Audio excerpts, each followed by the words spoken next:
Honorable Chairperson, I thank all members for participating in the debate that followed my statement, even those I disagree with. Honorable Chairperson, I was taught when I was very young that insults are the last refuge of a scoundrel. And so calling me a terrorist, friend of Hamas, etc., is like water off a duck's back, because it's an absolute untruth and is a mere insult of a scoundrel who has run out of ideas.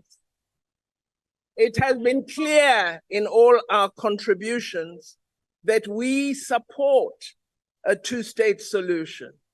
This means we believe Israel has the right to exist as a state alongside a state of Palestine.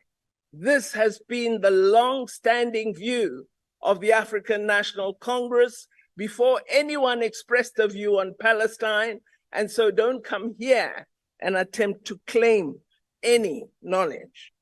The rights of Palestinian people are infringed on a daily basis. The Honorable Lekota was reported in a Jerusalem newspaper as saying there is no apartheid in Israel. People ride on buses together. He forgot to say that Palestinians are forced to live in small enclaves. They are not allowed to own their own property. Their land can be seized without any compensation, and they have to carry identity documents, go through a range of points where their identity is constantly checked. In sum, they exist in an apartheid state.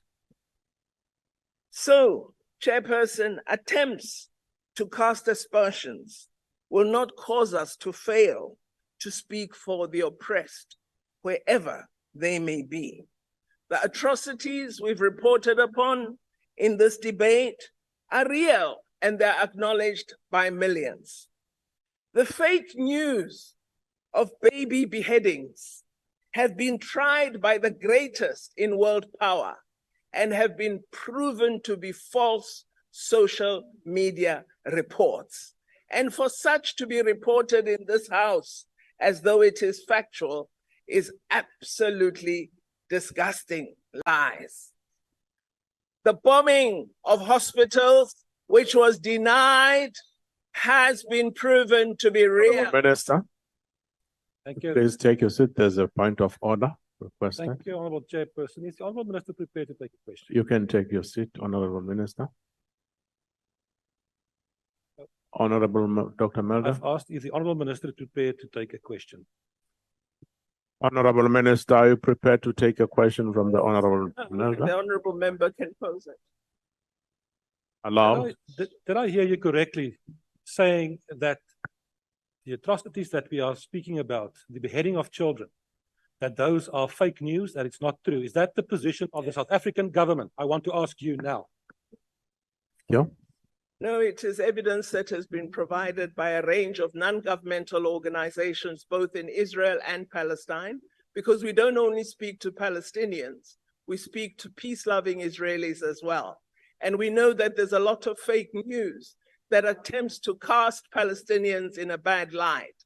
And it has been admitted, even from the White House spokesperson, that that statement that was made at the highest level was actually proven not to be factual. So, Honourable Member, I've responded to your question. And it's important, as I said at the start of my contribution, that when we speak on these matters, let us speak being honest and factual. The facts are the people of Palestine are denied the right to exist as human beings. They're denied the right to enjoy the freedoms and the rights we so love as South Africans, the rights and freedoms we fought so hard for, the rights and freedoms we united on as a diverse South African people. Today, some of us in this House believe these rights belong to some and not to others. That is not the South African way. We believe all human beings enjoy the right to exist in freedom, enjoying justice and humanity. And that is the message that has to come out of this house. This house cannot stand up for abuse, cannot stand up for the infringement of other human beings, no matter who those human beings are.